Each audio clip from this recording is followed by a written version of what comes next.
minasyaitonir rajim. Bismillahirrahmanirrahim.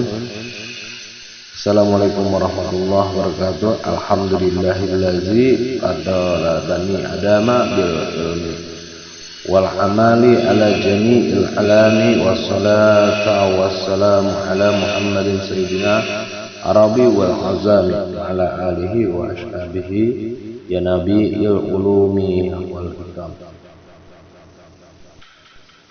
Segala puji bagi Allah yang telah mengangkat harkat derajat manusia dengan ilmu dan amal atas seluruh alam makhluk.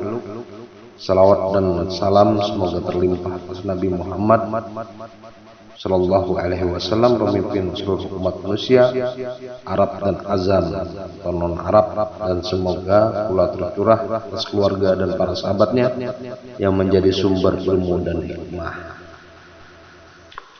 Rabbi shrah li sadri wa yassir li amri wahlul min lisani yafqahu qawli. Allahumma hamdal kalam. Para muhibbin rahimakumullah, kita kembali kepada ilmu fikih daripada kitab Sabilal Muhtadin karya Syekh Muhammad Arsyad Al-Banjari. Arif billah Syekh Muhammad Arsyad Al-Banjari, beliau ini adalah fikihnya Imam Syafi'i, yaitu pasal 1 tentang air mutlak. Apa itu air mutlak?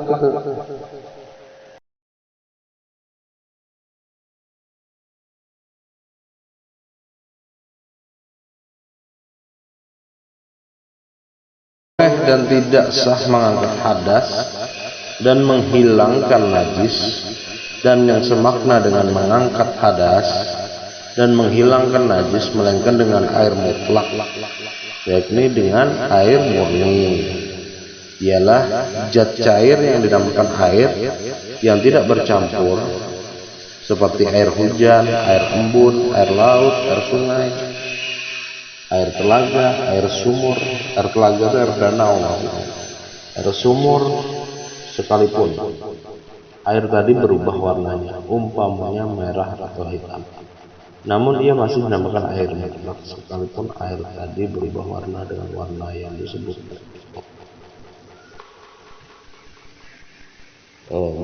Jadi air mutlak itu adalah air zat cair.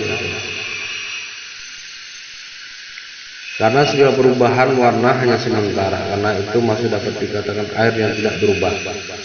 Ini hanya dikenal oleh orang yang tahu tentang keadaan air itu. Jadi yang tahu itu orang yang mengetahui keadaan air itu.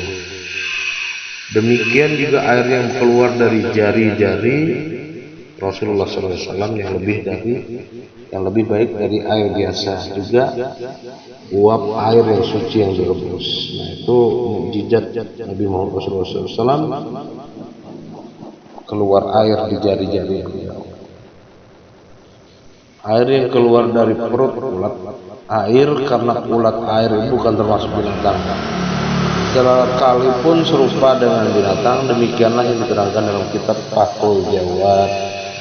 Dan juga air yang menjadi beku seperti garam, air yang banyak berubah disebabkan oleh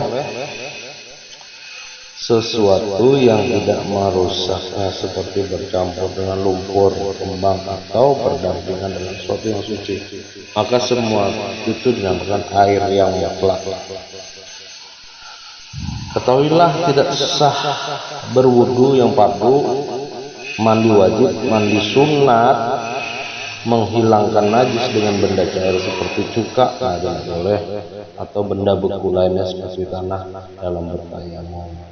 Tanah dalam menghilangkan najis mughalazah melainkan dengan air yang bercampur dengan tanah, dan juga seperti batu dalam beristinja. Semua obat yang dipergunakan untuk menyamak kulit bangkai, cahaya matahari, angin, dan api Juga tidak boleh dengan air yang bukan mutlak dengan suatu zat yang tidak dinamakan air, yang bercampur juga tidak dinamakan air oleh orang yang tahu tentang keadaan air, melainkan yang tercantum baik dengan cara idafah itu disandarkan seperti air mawar, air kelapa, air tebu, atau menjadi sifat seperti yang terpencar dari alat kelamin, yakni air mani, air mustakmal, air yang sudah terpakai, air mutanajis, atau air yang menjadi najis, atau ditambah dengan huruf alif dan lain seperti kata al-ma dalam sabda Nabi Shallallahu Alaihi Wasallam, na'am iza ra'at al-ma'a, ia wajib atas mandi apabila ia melihat air mani. Hadis riwayat Bukhari dan Muslim dari Ummi Salamah. Dari uraian di atas jelaslah air mustamahal yang sedikit tidak termasuk air mutlak, seperti diakui oleh Imam Nawawi dalam penelitiannya, yang pendapat itu disetujui pula oleh Ibnu Hajar dalam kitabnya bernama Tuhfah dan Syekh Ramli di dalam kitabnya Nihayah.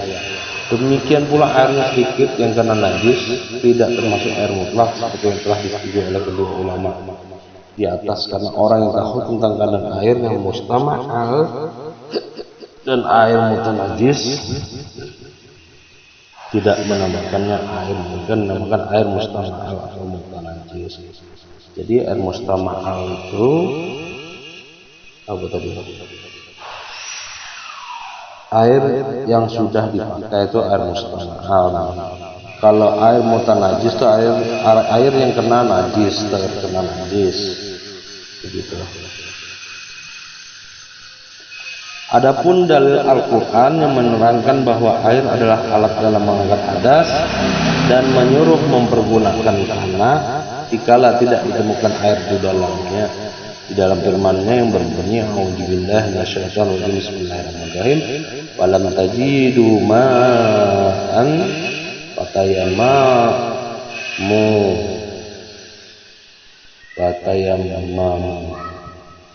lalu kamu tidak memperoleh air maka bertayamumlah. Surat Al-Maidah ayat 6. Maka jika kiranya hadas dapat diangkat dengan yang lain dari air, niscaya tidak diwajibkan bertayamum.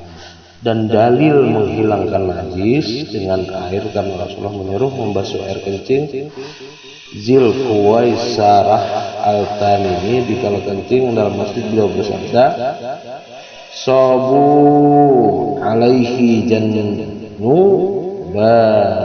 min amin, tumpahkan di atas air kencing itu satu ma'in, ya. Sabu alaihi jannuban min ma'in, tumpahkan di atas air kencing itu satu timba air.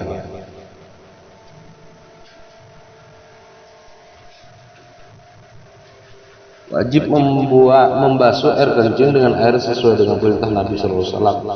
Maka jika yang lain dari air dapat dipergunakan menghilangkan najis, tentu tidak wajib membasuh air kencing dengan air. Artinya pakai air bersih-bersih gitu di toilet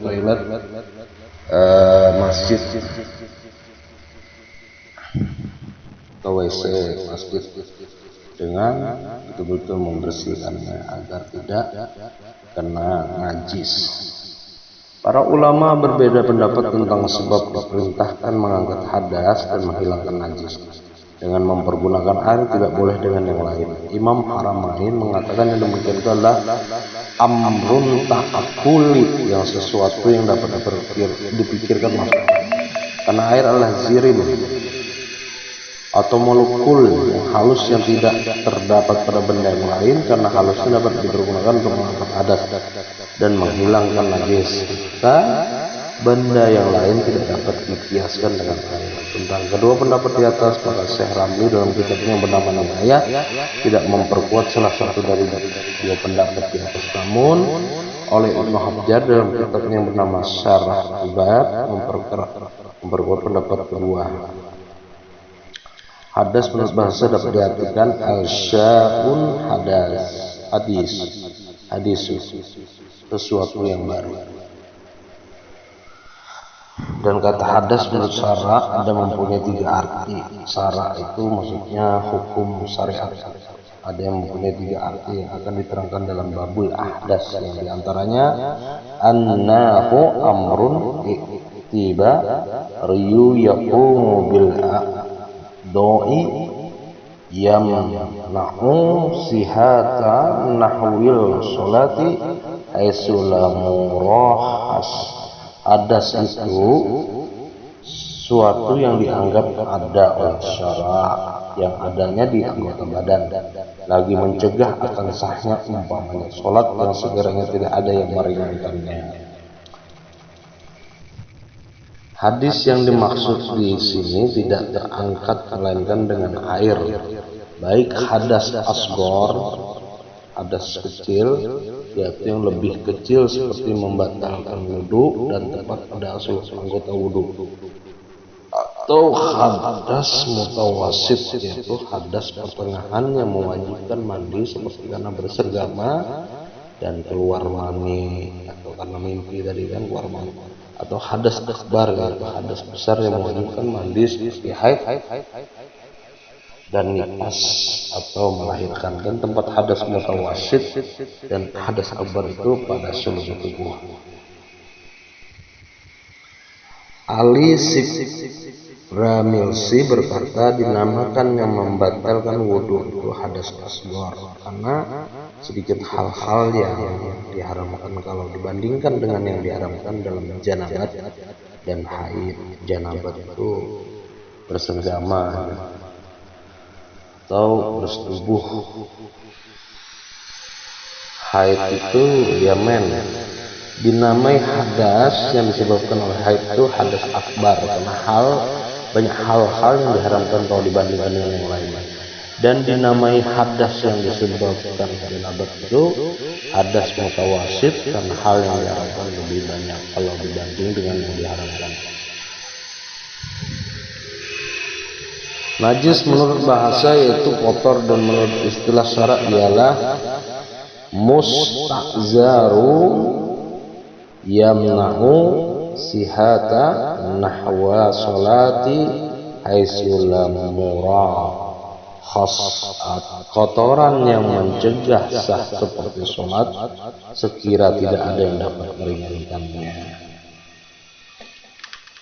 Jadi kita syariat ilmu fikih ini wajib yang terutama ini cara bersuci tadi, mengenal najis-najisnya dan syarat-syarat air tadi yang bisa digunakan untuk berwudu atau bersuci taharah.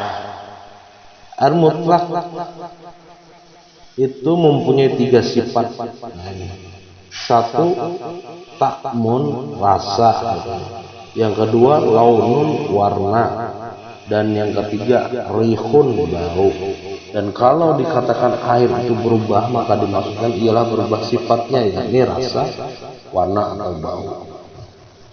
Air mutlak itu terkadang berubah rasanya atau warna atau baunya sebab sesuatu benda, dan benda yang masuk ke dalam air itu kadang-kadang mukallat dan kadang-kadang muzawir. Arti mukallat ialah bercampur, dan air muzawir itu ialah berhampiran dengan benda lain. Inilah menurut arti bahasa. Adapun menurut istilah para ulama berbeda pendapat. Sebagian mereka mengatakan al-muhal itu malayu kinu pasluhu anil ma'i. Al-mukallat itu apa yang tidak dapat diceraikan dari air. Dan sebagian lagi mengatakan al-muhal itu malayuma yazu firra'il ma'i. Al-mukallat itu barang yang tidak dapat dibedakan dari air menurut pandangan mata.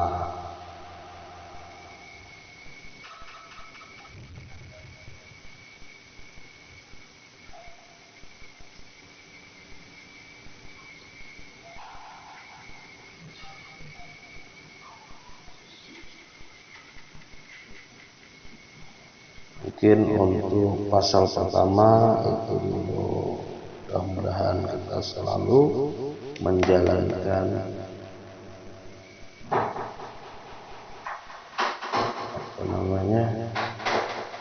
syariat dan tasawuf, karena kedua-duanya adalah saudara kembar. Wabillahi taufiq wal hidayah. Assalamualaikum warahmatullahi wabarakatuh.